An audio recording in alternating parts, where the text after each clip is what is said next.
As a governor, it's sometimes hard to know how you can add value to a school, what you can do to support. And in my professional life, I've worked around mental health and disadvantaged children for many years. So I chair the Behaviour and Support Committee, which we set up to act as critical friend to the school, particularly around the more vulnerable and disadvantaged pupils who would face challenges that make it hard for them to achieve and attend and attain their goals.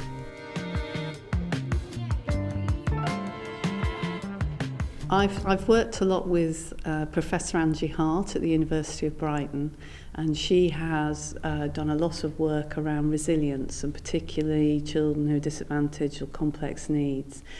She's reviewed all the evidence about what actually works to help those children to be more resilient, to be able to overcome challenge.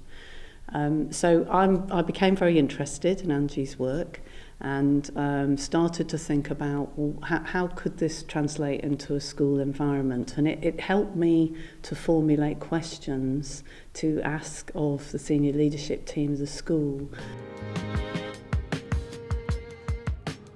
So we know from research that the more that children are listened to, supported, have a sense of belonging, that they're held in mind by an adult, somebody who's looking out for them, who cares what happens to them, cares about their results, celebrates them, the better they will do academically, the greater their attainment.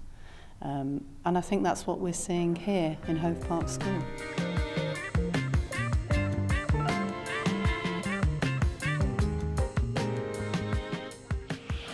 So the Behaviour and Support Committee holds the school to account around what's happening for the more disadvantaged pupils. So we monitor their progress, we look at how they're closing the gap, we look at how they're spending pupil premium, which is in place for more vulnerable pupils, more disadvantaged pupils, to ensure that that funding is being spent appropriately to help those children do better than they might have been expected to do.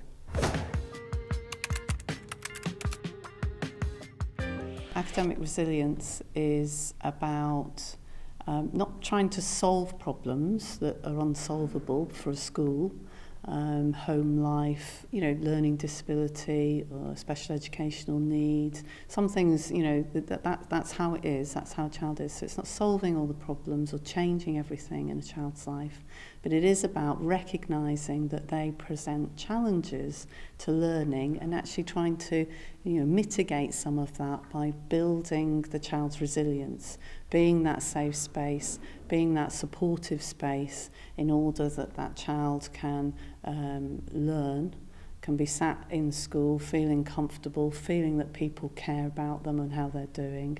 And actually that will give them the best results. It gives the school the results that it needs, but it gives the child that academic result, and that in itself gives them the better life chance, the better life options.